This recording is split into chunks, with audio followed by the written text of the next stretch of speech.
ezért lendő így gyakorlatilag, tehát főleg a közeli kapcsolataimra, de szülőtől kezdve barátokig, párkapcsolatig, ebbe így minden.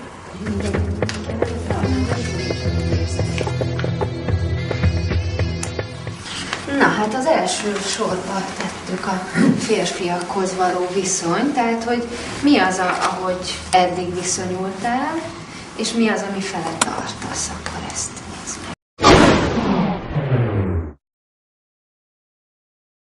Hol jön ki ez? Tehát, hogy hol éled meg ezt a vereséget férfiakkal kapcsolatban?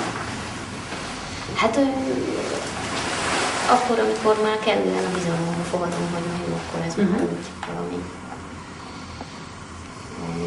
komolyabbról is szólhat. Nem úgy fogja föl, tehát hogy még ha nem is pont az lesz, mint amit ő vált, nem úgy fogja föl.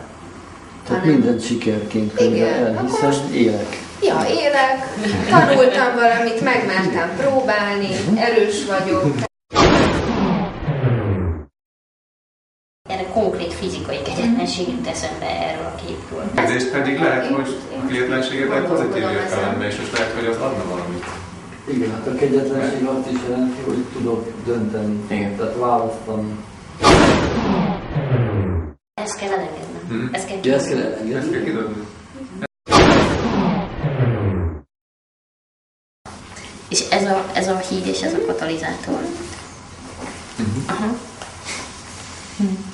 Csalódás, igen. Mit fogok én ezáltal kapni, stb.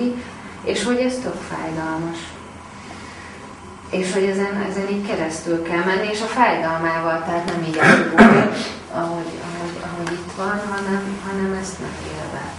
És hogy még ez a mostani kapcsolat, ez hozzábír tenni valamit. De most nekem az a gondolat jutott eszembe, hogy ez a híd, ez a jelenre vonatkozik, a jövőre, jelenre? Tehát, hogy mi visz át az egyikből a másikra. Értem. Mert akkor én úgy érzem, hogy ezen a csalódáson túl vagyok.